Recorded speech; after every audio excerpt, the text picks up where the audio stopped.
I know a lot of people now, these days, on social media have a different understanding of Hotep than the classical understanding, but we'll talk about that too.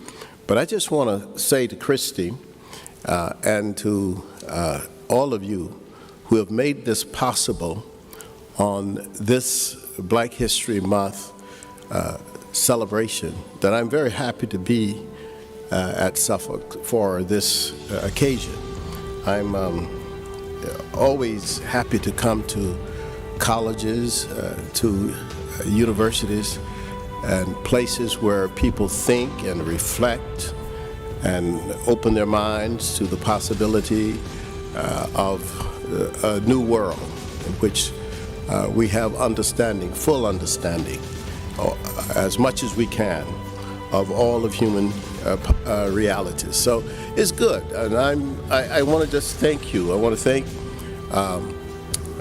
Raphael for his introduction, and also for citing the Sheikh Anta Diop Conference, DIOP. He is the greatest African intellectual of the 20th century. And yet, if you go to universities or colleges and you ask them to name 5 African intellectuals, you will find that most people cannot name 5 African intellectuals. Sheikh Anta Diop was Senegalese. He was a person who actually in 1973 took on the established historical order regarding the peopling of the continent of Africa. He's a major person, honored by UNESCO, by the United Nations during his lifetime. And I was fortunate as a young man to meet him and to learn from him. And so I have tried in my own life to carry out his mission of trying to teach African and African diasporan history and culture. And I just want to say a few words about that, and then I'll go directly into my PowerPoint. And I just also want to point out that my wife is here with me, and I'm so happy that she came up with me to Long Island to start this Black History Month celebration. Let me tell you something, tell you a story. I was born in Georgia. I grew up in Valdosta, Georgia, and in Nashville, Tennessee. And then I moved to Oklahoma, Texas, California, and then back east, beginning in Indiana, and then New York State, and now in Pennsylvania. And in between, I've spent time on the continent of Africa. I taught in Zimbabwe, and I did many other things.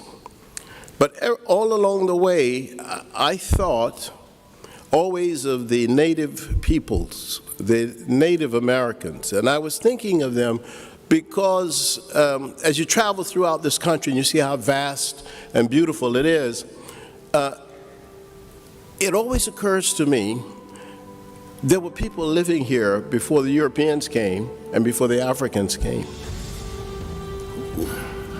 Where is their history? Who are these people upon whose graves we walk? These are the things that struck me. I mean, and they still strike me. I mean, who looked at this river before I looked at it? 500 years ago, 1,000 years ago, they saw this stream. They saw the sea. Who are these people? And then it always brings me back to what I always say is a sort of a personal, collective story. It goes back and forth, personal and collective. Who are the Africans who are here? Where do they come from? What are their ethnic backgrounds? There were more than 100 different African nations that were brought to this country. Who are these people? And then when you ask students at all the universities, I did this at Harvard, I've done it at Yale, I did do this, name me 5 African ethnic groups that were brought to America. And they could hardly name one. And then if you ask, name me 5 European ethnic groups that came to America, they could name 35. Why is that? How could that be? That if you ask this question, I could tell you right off, the immigrants that came from Europe, Italian, Polish, English, French, German, Norwegian. But if I ask that question about Africans, I say, well, where do these people come from? And rarely do you get people who are able to say Wolof, Mandinka, Yoruba, Igbo, Ashanti, Fante, Ga, Ewe. That's who Africans in the diaspora are. But even Africans do not know that. So what's the problem? It's education. It's how you educated, what you acculturated to, what you hear every day. The African people who came to America, to the slave trade, and even if we came here before the slave trade, we came from nations that had their own language, their concepts of the divine and the sacred, their doctrines of knowledge and metallurgy. These were nations. So when you ask that question, and then you think of all the Africans in the diaspora, because the diaspora is large. It is a diaspora that you can say from Canada, to the Africans came to Canada, to the US, to the more than 400 villages in Mexico that are African villages. Most people forget about Mexico's African heritage, but after all, Mexico is in the Americas. The slave trade was through all the Americas. You think about what they call Central America, Nicaragua, Bluefields area, Costa Rica, the Limon area, Panama, all of it, Guyana in South America, Colombia, Peru, Ecuador, and the largest of them all, Brazil, with 100 million Africans. That's twice as many as are in this country. So you ask yourself, what happened? You see? Why is it that the people among whom we live don't know and we don't know? You know what? We're educated. But if our education doesn't at least let us know our current realities, we are really miseducated. And our orientations are wrong. So when I developed Afrocentricity, I was teaching at the State University of New York in Buffalo. And it was the winter of 1977, one of the worst winters in Buffalo. We had a blizzard, a major blizzard that lasted for about 5 days in Buffalo. And I started reflecting and thinking about the condition of African people and about the knowledge about African people in America. And it occurred to me that one of the things that is fundamental is that when we were taken from the continent of Africa and brought here on the slave ships, we were taken off of all of our terms. Here's what I mean. To a large extent, we lost our religion. We lost much of our language.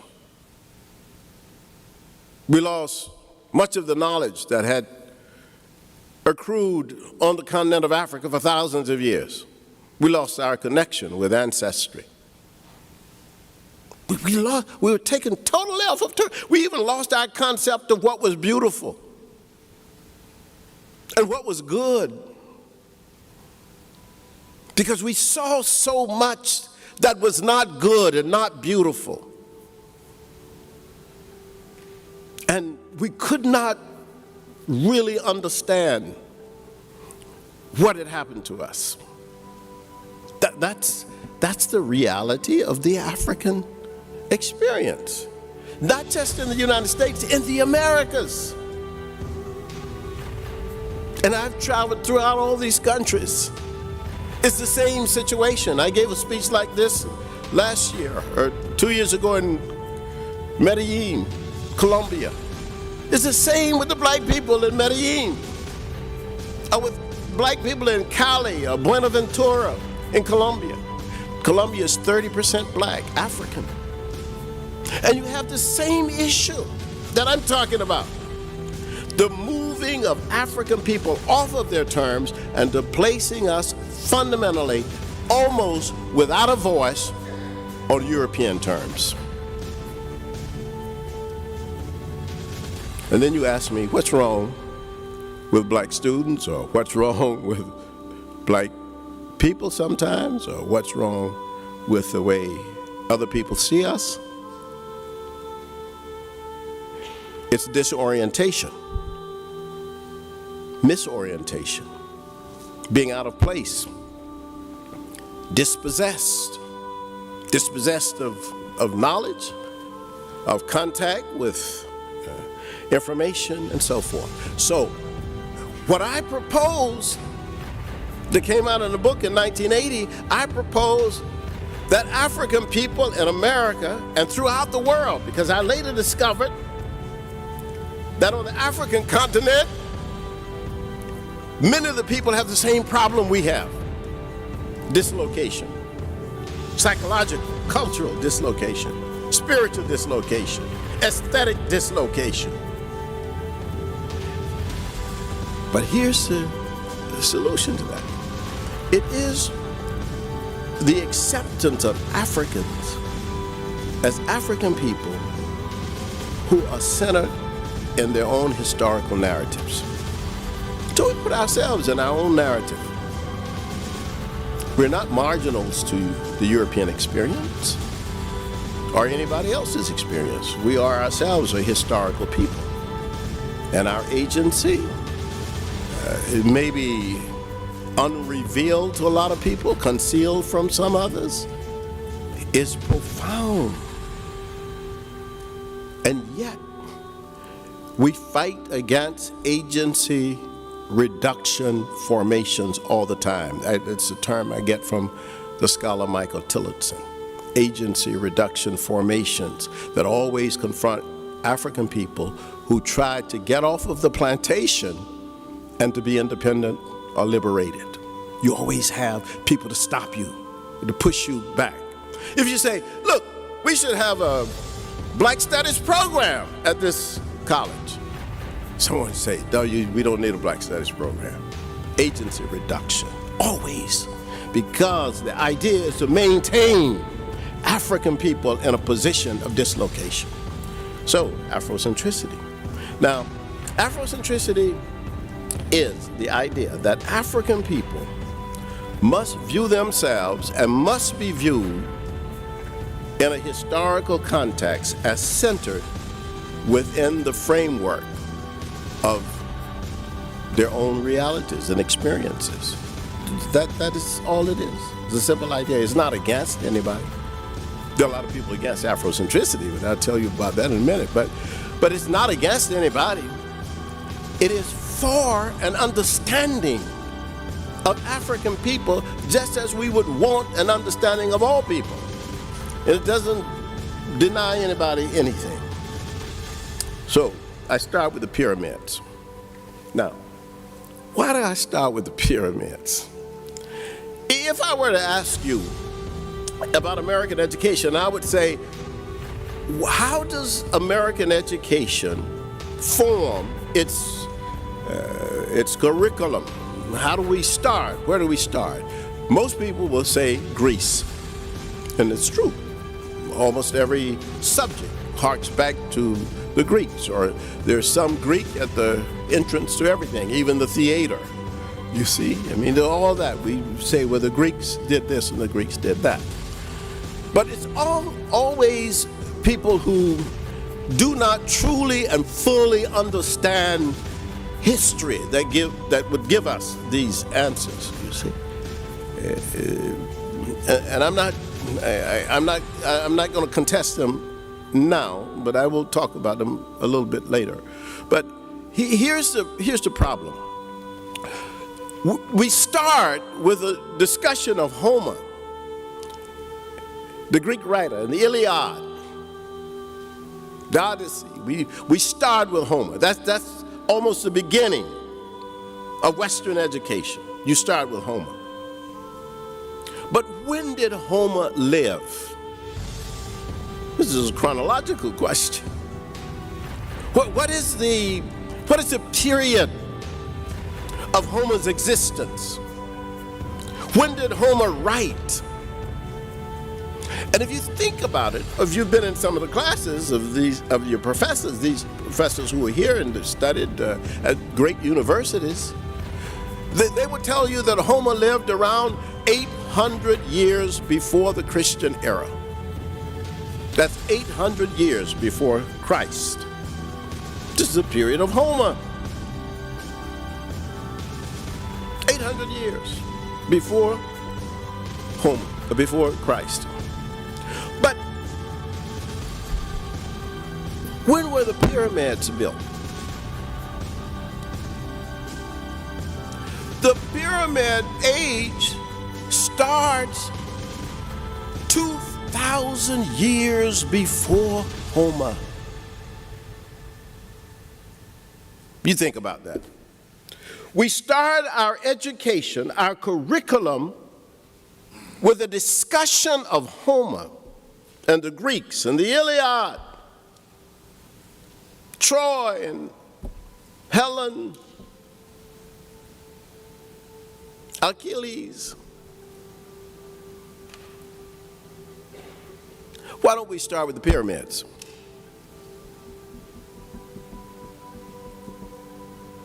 The pyramids have far more value in terms of human knowledge and human exploration and capability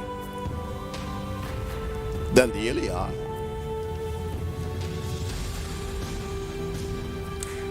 So Africans have been moved off of terms completely. In fact, the whole world has been moved off of terms by Western exclusive ideologies.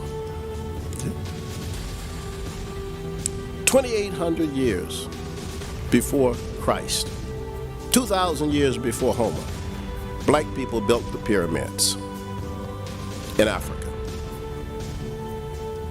No pyramids built anywhere else at that time.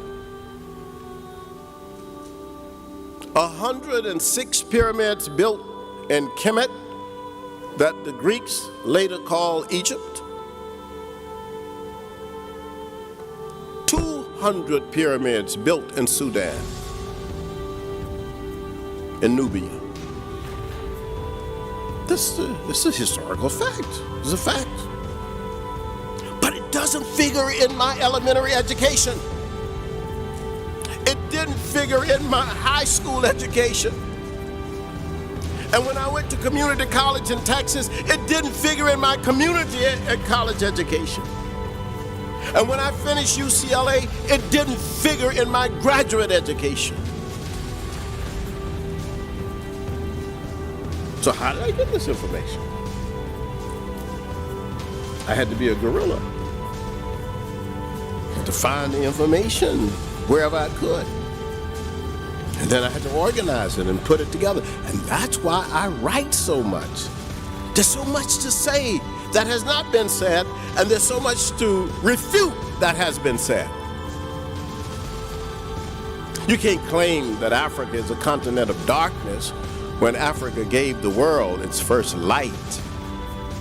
But all humanity is from the continent of Africa. The origin of the human race is Africa. All 7 billion people in the world today can trace their ancestry to the continent. They're through DNA. That's a fact. It's a scientific fact. Early civilizations are Nile Valley civilizations. It's a historical fact. The origin of writing in Kemet. And this is long before the Arabs came to Egypt. The Arabs got to Egypt in the 7th century AD, this era, Christian era, 639 AD is when General El-Az came from Arabia into Egypt, into Africa. And then we get, of course, the occupation of the army and, of course, the invasion of Arabs into Africa. That's not 700 BC. That's not 2700 BC. That's 7th century Christian era. Africa is a black continent. There's always been a black continent. The ancient black people still live in Libya. It's always been. And Egypt is the same way. I see them when I go there. I'm going there again this year. I've been there about 16 times. You see. So when you raise these questions and you look at this, you ask yourself, so what do they teach us, the pyramids? And they taught us a lot about astronomy. They taught us a lot about construction, masonry. They taught us a lot about biology, because the mummification of the kings that went into the pyramids was an extensive laboratory, you see, of knowledge. So Afrocentricity, I start there. That's my fundamental start. So this paradigm seeks to locate or relocate African phenomena, things that Africans do, all African experiences, within the context of African agency. That we're not just observers to history, we do things, we have done things. And so that's the beginning of that. And now raise a question that some of you may have know this name, York. But I asked the question, who was York? Just as an example, right? Who was York? And when you ask that question, people say, well, which York? What York, right? And you say, the York that went, traveled across the continent with Lewis and Clark. So I didn't know there was a York. York figures big in this exploration of the North American continent with Lewis and Clark. He was an African who went with them. 2 white guys, this black guy, York. The Afrocentrists asked the question, why has York been lost? This is an Afrocentric question. For me, as an African intellectual and scholar, when I read the story of Lewis and Clark and I read all the exploits of York, who obviously either could not write or did not write, but Lewis and Clark, they wrote. They wrote about how York saved them from a bear, how York was an intermediary with the native peoples, how York learned the language of the natives as they traveled throughout North America. And so, as an Afrocentric intellectual, my question is, where is the agency of York? But the only way I find his agency, since he did not write, is through what the white people wrote about him. But if they wrote about him, I want to see that emerge. You see? So in our PhD program at Temple University, which is the first PhD program in Africology and African American Studies, these are the kind of questions that we ask our students to explore. What is it? What did York do? What's his response to his reality? What did African people say when the founders met in Philadelphia for the Declaration of Independence and the Constitutional Convention? You know what I'm talking about? Here are this group of white guys sitting in this room in Constitutional Hall or Independence Hall, and they are having these discussions. But the people who were cooking for them, the people who were driving the wagons, the buggies for them, the black people who were the enslaved people that Jefferson held in bondage, or that Washington held in bondage, what were they thinking about what was going on? What did they say to themselves about Mr. Jefferson or the brutality of George Washington? That's an Afrocentric question. You see how we explore that. That's the meaning of this notion of Afrocentric inquiry. We have students from all over the world come to Temple just to study the Afrocentric technique. They come from Bangladesh, they come from Germany, they come from Holland, they come from China, Japan, and many African countries. Because we don't want to study African American history from a European point of view. We want to understand what African people thought. And what did they write? What did they say? How do you get to their experiences? That's Afrocentric. So why should people be scared of that? This is a funny question. Like, wait a minute. Why? What's the problem here? And remember, they're not just white people who are scared of it. They're black people who are scared of it. They say, "Oh, that Molefi Asante is an Afrocentrist," and I'm not that. I go to church on Sundays, and my parents told me not to even listen to that black stuff. There are black people like that. And you wonder why. It's education. It's a lack of education. It's miseducation. How many American athletes are at the Winter Olympics in Pyeongchang? There are 244. Why did the Fox News executive vice president John Moody say that the U.S. Olympics Committee seemed to want a team that was darker, gayer, and different? And then I asked myself, how many black people on the team? There are 244. You know how many black people on the team? 10. You know how many expressly gay people on the team? 2. What's his problem? How does he come to see this as a big problem that the American team at the Winter Olympics is, and I guess it's different. I didn't even ask what he meant by different unless he just meant the Asians. But it's a crazy, crazy world because there are people who have this tunnel vision about human reality. That's John Moody, the executive from Fox. Now, there's another term that, as I'm talking about Afrocentricity, let me just mention this term, Africanity.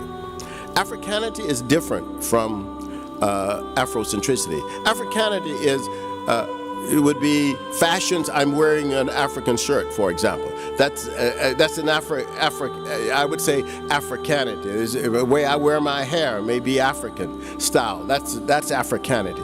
Africanity does not mean that you are conscious. Sometimes you're not conscious. Sometimes people wear African clothes and stuff. That doesn't mean they're conscious of anything about their history or culture. Sometimes it is an expression of it, right? So how do you separate it? Afrocentricity is a conscious understanding of the role that African people play now and have played in history. It's a conscious thing. Because people can live on the continent of Africa itself and not be Afrocentric. Just by living in Africa doesn't make you Afrocentric. You can be a colonized African living in Nigeria. You can be a disoriented African living in Kenya. And I taught in Zimbabwe, and I met many disoriented and dislocated Africans living in Zimbabwe. So that place has, in terms of location, geographical, has nothing to do with it. Eurocentricity is a perspective that asserts a particular idea as universal. This is seen in many cultural and political and scientific developments. It creates insanity in Africans who seek to join this model. People like Judge Clarence Thomas, Marina da Silva, Clarence Walker, and so on. Now, let me just tell you what I mean by this. There should be nothing wrong with Eurocentricity because European people should have ideas, examples, concepts that come out of the European experience. And they do. They should. That's normal. It's a cultural thing. It's the way we develop and so forth. However, what has happened to Eurocentricity is that it has become, in many respects, an imposition on everybody else as if it is the only way to look at the world. This imposition is an ethnocentric idea. It's an idea that valorizes the European experience above all other experiences and claims, maybe not overtly, but in its actions, that it is universal. That the way white people do things right, the way other people do things wrong. That is taking all the space, to cover all the ground. This is the way it should be done. Why do you do it that way in China? This is the way it should be done. Why do you do it that way in India? This is the way it should be done. Why do you do it that way in Africa? This is the way it should be done, you see? So what has happened is that many people, particularly who have been dominated or who live in a society where they don't have control or power, they accept that as reality. That is a universal thing. European experience is universal. However the Europeans said, then that is what should be done. This is seen in almost everything. Let me just raise this question with you. Do you imagine that the Africans who built the civilizations along the Nile River never named the stars? Then you ask the question, why are all the names now given by Europeans? Didn't the Africans have a way of naming the days of the week? Then why we get them European, you see? So the Afrocentrist says, wait a minute, there were Chinese scientists who did fireworks long before Europe. Who elevates the Chinese? At least in this notion of Western universalism, it is that is our fundamental issue and problem, you see. So how do you grapple with that in an intellectual way? This is what the Afrocentrist is about. Our main assumptions are these, and I'll be quick. I don't know what time I have. I have time. I'm sure, Christy, you would tell me what time. Give me about 5 or 10 minutes to wind down, okay? African cultures have certain common elements, and I'll just do these quickly. Ancestral reverence, burial of the dead, extensive greeting behavior, xenophilia, loving of strangers. This is African cultural form. Wherever you go on the continent, it's the same. Whether you're white, black, Arab, Asian, you go on the continent, we greet you. That's the African continental value. It's a value that if a person has been traveling, you give them water. That is an African, all over the continent. No difference. Throughout the continent of Africa, you have the same sense of humanity, that we are, in fact, all of human society. African origin of humanity and civilization, that's another assumption we make. All economic events are related to culture and location. That's another assumption we make. And Afrocentricity is itself a fundamental critique of domination. That's what it is. And I think that the element of it as a critique of Eurocentricity and any other imposition on African people is itself a contribution to human knowledge. Classical cultures are always examples. I always tell people that for Europe, Greece and Rome are key civilizations. For Asia, China, and India are key civilizations. These civilizations open the door to other civilizations in that region. And for Africa, Egypt, Nubia, and Ethiopia open the door to all African civilization. If you ask anything, whether you ask about language or greetings or whatever, if I introduce you to this notion of hotep, which is a word that comes from those of us who teach the ancient language of Kemet. We teach the language of Kemet, and hotep is a greeting. It's just a formal greeting. And it's just like you would say shalom or assalamu alaikum. We say hotep. It's a fundamental African greeting. It's an old greeting. And it means to be at peace or to be satisfied. It comes in a variation of names of the deities, like Amenhotep, which was the name of a king, you see, or Ptahhotep, which was the name of an ancient philosopher. So all these this is a part of that culture that, in a sense, we have recovered by digging deeper than what we were taught when we were students. And now we have students getting PhDs who understand this. And it's a very powerful, liberating force. So Egypt and Nubia and Ethiopia are to Africa as Greece and Rome are to Europe. That is a way to sort of structure this in your mind and to ask questions about classical Africa, which is the cradle of African and world civilization. Orientation to data and agency. Let me just tell you basically what this means. This means that facts and information and data, that's important, but that's not so much what I'm talking about. I'm talking about how do we orient ourselves toward these facts, toward that information, toward that data. Let me give you just one fact. We know that there is an ocean on the eastern side of the continent of Africa. It's called the Indian Ocean. We know that there is an ocean on the western side of Africa. It's called the Atlantic Ocean. Question is, how do we get those names? Africa is the largest continent facing both oceans. It used to be, the one on the east used to be called the Ethiopian Ocean. That was what it was called, the Ethiopian. There's some old maps that still have that. But the Africans always understood the one on the west as the Ocean of Abibaman. That was so how do we get these different realities? How is it that Africans are moved off of their terms? Now they can't speak from their terms. You see?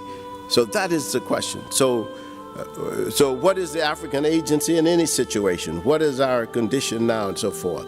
The meaning of this is discovering the centered place of the African in literature and history and psychology, which we call Saku, in religion. Location is the metaphor of analysis. So, for example, someone asked me, can a white person teach African American history?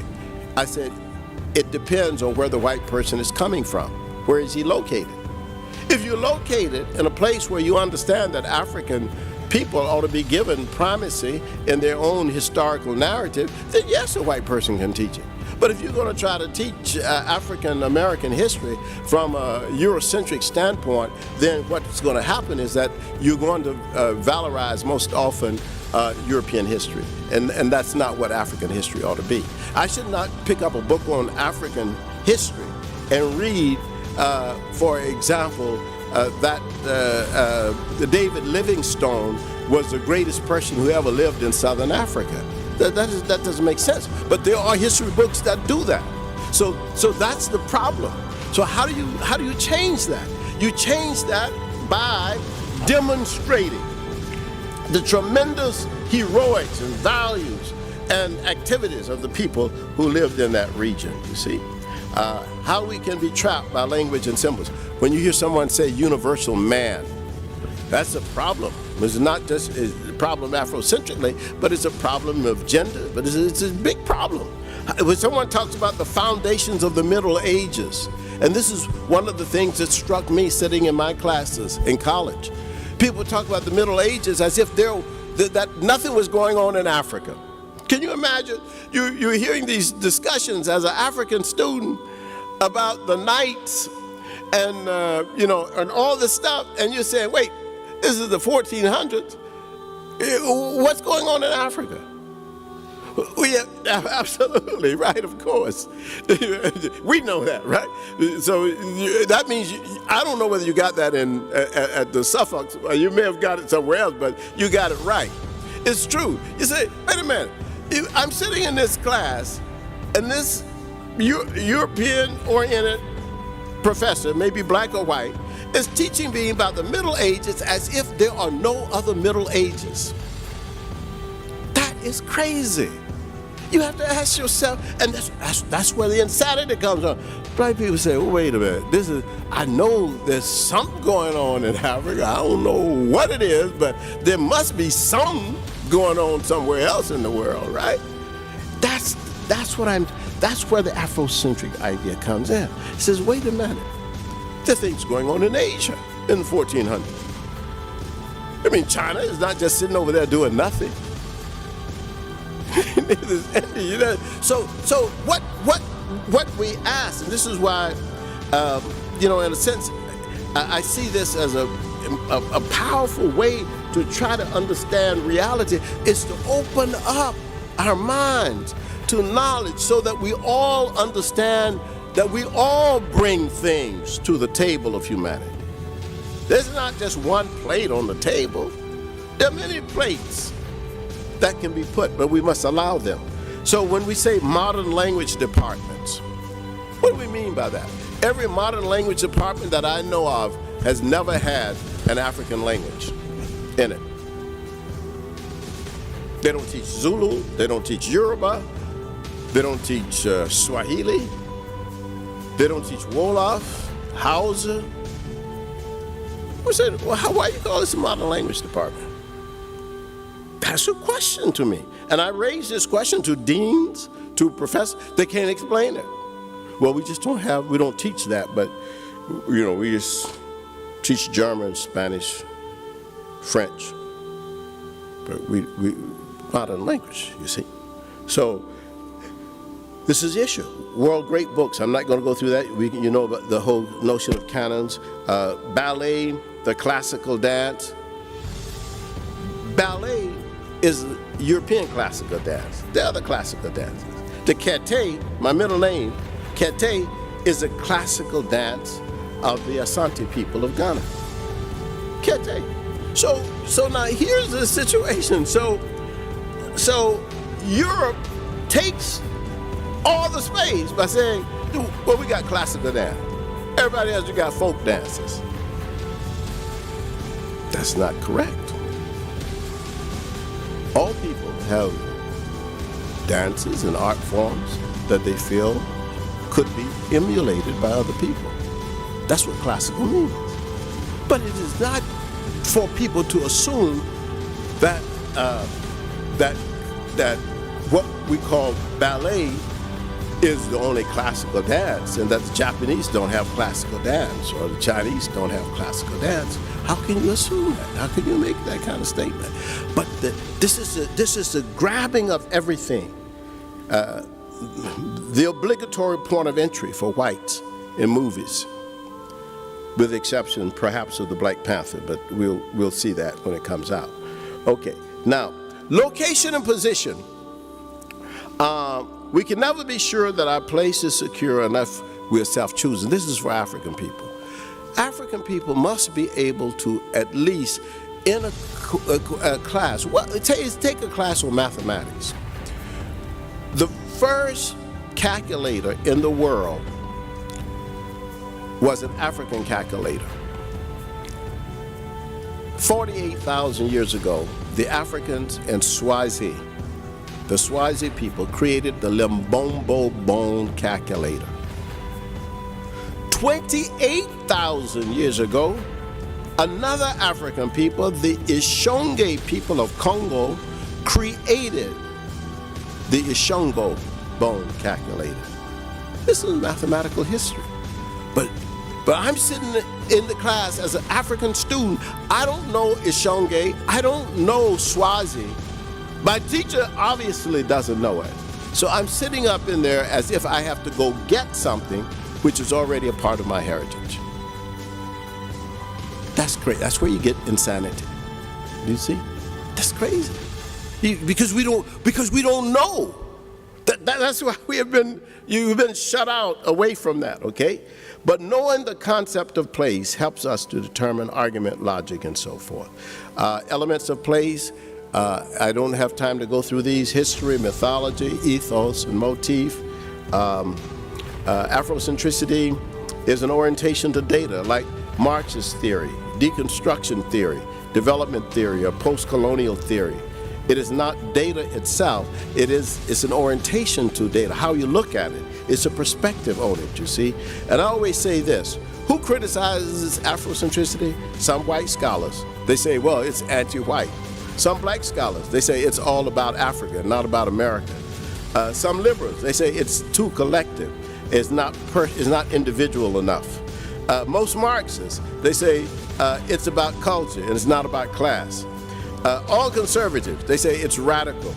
It's going to destroy our value system. All reactionaries, they say it's too progressive because we need to go back to the status quo ante. And then all black conservatives, they say it's separatist. And they say it's separatist because their location most often is inside the Eurocentric framework, and they cannot imagine that African people could be off of the plantation.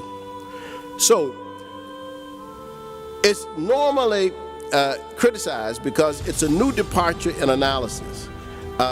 It is at the intersection of race, sex, class, and culture in contemporary American society, and it insists that human values must not be neutral, but vigorously anti-racist and anti-sexist. It insists on putting the African interest in the center of the narrative. All language reflects the ruling classes in America. Good English is never that spoken by African Americans or Korean Americans. This is not a matter of ethnicity, but of cultural origin. African language is the creativity of American speech. And I always say this, that I believe that the most fundamental contribution that African Americans have made to this society, well, there are two really, music and speech. Because it's in those categories that you see the creativity of all these hundreds of different African ethnic groups coming together and being able to speak with each other. Because the Igbo and the Yoruba and the Wolof and the Ashanti do not speak the same languages. And yet when we came together in America, we had to learn to understand each other, and then we had to learn to speak to the European overseer. That's just like if you had French, Swedish, Polish, German, and Italians on a plantation, and their overseer was a Chinese. And they have to learn to speak with each other, and then they have to learn to speak with the Chinese. That was what confronted Africans when we came to this continent. Power determines the condition for interpretation of reality. Buffalo Soldiers in the American West. I always talk about the Buffalo Soldiers because even though that was they were important for the Civil War, they were used for purposes of fighting with the native peoples. Crispus Attucks, who was the first person to die in the Boston Massacre, this black man, Crispus Attucks, was supporting the Americans, but there were black people, more than 3,000, who fought on the side of the British, who fought as loyalists to the government of Britain against the American colonists. And those black people were rescued in New York City and taken to Halifax, Nova Scotia. They're still up there, some of the descendants. And then the Alamo, this is talking about history and power. The Alamo, when it was seized in 1835 by the Texans, it was Mexico. That was Mexico property. It was not American property they seized. And then, of course, then it was retaken by the Mexicans under Santa Anna. And then, of course, in 1836, you get the settlers under Sam Houston fighting to take it back. But Mexico, I mean, can you imagine Mexico lost in the war with the U.S.? It lost almost half of its territory. I mean, Texas was Mexico. New Mexico was Mexico. Arizona was Mexico. California was Mexico. All this was Mexican territory, which was lost to the United States. And the United States, of course, invaded and took over their territory. Until the lion learns to write, the hunter will always be a hero. That is the lesson of Afrocentricity. Thank you very much. I appreciate it.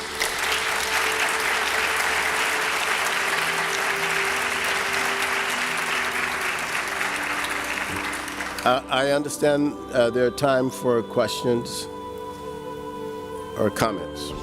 Greetings. Greetings. I'm over here. All right. Okay, good. Thank you.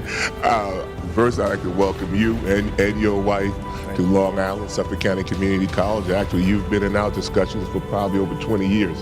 I would like to say hello to your wife because I know we used to talk a lot. Thank you. So I want to say in Suffolk County Community College language, hotel. Hotel, Yum Hotel. My question to you is, can you spend a little bit of time, I think you did, but I want to ask you in terms of education. The education that we're teaching our kids is a model education, but yet the students are multicultural. Can a model education actually work for a multicultural population? No. I'm sorry to be so sharp on that, but you cannot have a monocultural educational system when you got a multicultural educational body. That does not make any sense. It is domination, it is hegemony, it is an imposition on other people, and I think that the best way to contemplate any kind of educational experience in this country, which is multicultural and will be multicultural for the foreseeable future, regardless of what Trump does and what he thinks. It's a multicultural country. And if you got a multicultural country, you've got to figure out how to teach in a way that does not negate the cultural experiences of the other person sitting in the classroom. You got to do that. Right. It's fundamental. Thank you. Thank you, sir. Thank you, Mulefi Ashanti, for coming to Suffolk to speak. I had two questions. Well, the first one was about language and education. You answered the first one. My second question is, how do I engage my peers in political thought that's more Afrocentric and not the Eurocentric? Thank you very much for asking that question. I know him. He's the guy who walked me over here to the building. Thank you, Victor. Here's how you do it. I think at least one of the ways that you can do it in terms of engaging your peers. I had a good friend. He is a historical personality, Kwame Ture, who used to give one answer to that question over and over again. He says, you must organize. Organize, organize.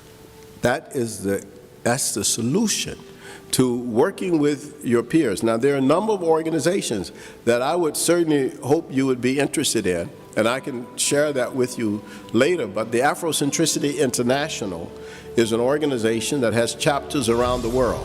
It's based on the principles that were established by Marcus Garvey of having chapters in every city or town or community of people who are engaged in the process of having some Afrocentric understanding. They study books and articles that are written by people who want to bring about what is called an African Renaissance, a renaissance of thinking on the part of African people. Renaissance is not the African word, but it was a word that was used in 1948 by Sheikh Anta Diop, and people use it. But a reawakening of African intellectuals and activists toward a conscious approach to science, to math, to culture, and so forth. And we see some good steps already.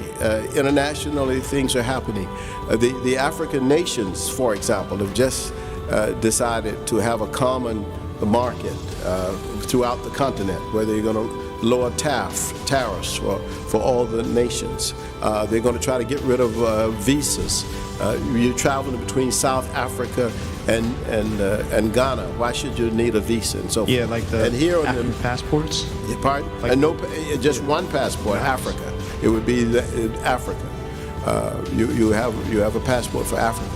That's a continent that where you can put the U.S., the 48 states of the U.S. can go inside Africa 4 times. That's how big it is. It's a massive continent. And so people are finally and the biggest intellectual movement is Afrocentricity, by the way, in Africa. I mean, I'm a university professor at the University of South Africa as a professor extraordinarius, where I read dissertations and do work for them. And South Africa is probably the leading Afrocentric thinking nation in Africa, because they're thinking after so many years of apartheid, what have our ancestors said? Because the white minority government gave them the impression black people never thought of anything. So now they're recovering all this information and knowledge and so on. And I think in Black American, African American community, it's happening. It's happening in Jamaica, in the Caribbean. It's an awakening, because people are asking Afrocentric questions. And we should have asked these questions a long time ago, but we're now doing it. But I like the fact that the young people are asking it. If you listen to some of the rap music, they're conscious. There's a lot of conscious people. So this is they could be, and maybe they could be a little more conscious in some ways. But Lamar is trying to do his best, and some other people are trying to do some things. All right. All right. Thank you.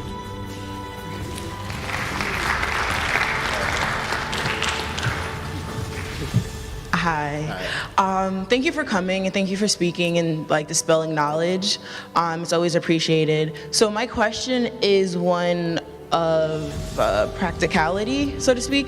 How do we take Afrocentricity from a perspective in which we look at scholarly data, like you were saying, to something that we can apply to our current condition as African Americans?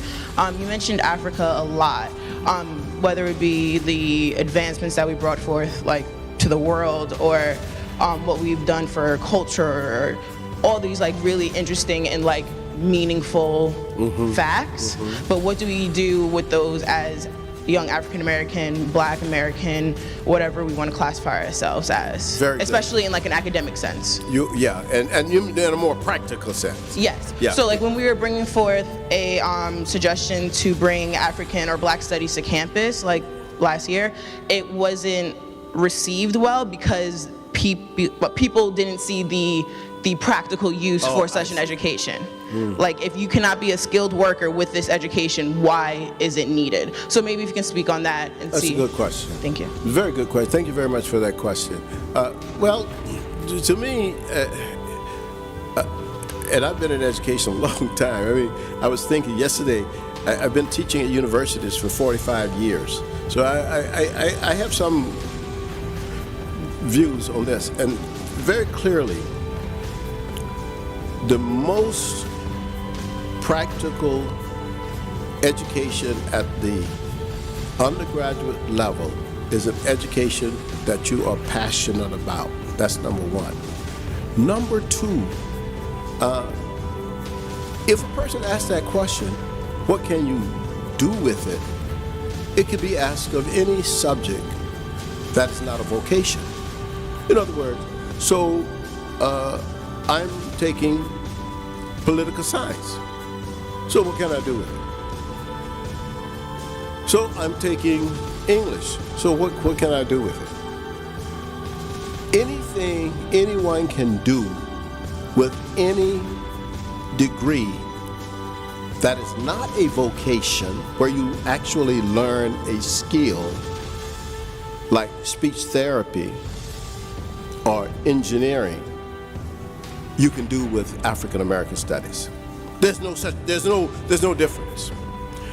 Any job they can get, if you are studying sociology, if you're studying sociology, it doesn't make you a better employee than a person who is studying African American studies. They can both get the same job when they get the BA. It's the same. Always what I've seen, the agency reduction for not having black studies is most often a resource allocation problem. They don't want to take resources from other departments to create a black studies program. But there's no reason why a college like this should not have 3 or 4 people who are dedicated to African American studies. Why should it? I mean, what is the problem? I don't understand the problem. It's not a problem. It is a will to do it.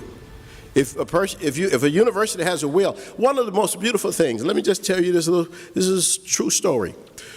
When I first went to Temple to create the PhD program, I was head of the communication department at Buffalo. It was a large department. I was the first African American ever running that department. I ran that department until I got the offer to come to Temple. And the president was Peter Leokoros. He was a second generation Greek. He said, I want you to come to Temple and I want you to build the best department of African American studies in the nation, because at a university like this, which we're a big urban university, 35,000 students, at that time 19% African American, he said, we should have the best program. So let's build the best. So his will, the will of your president, I don't know, Mr. President or Sister President, Miss President, if you were here, I'm not talking about you, I just don't know. But it is the will of the administration, working with the deans and working with the faculty to make this happen. It could happen anytime.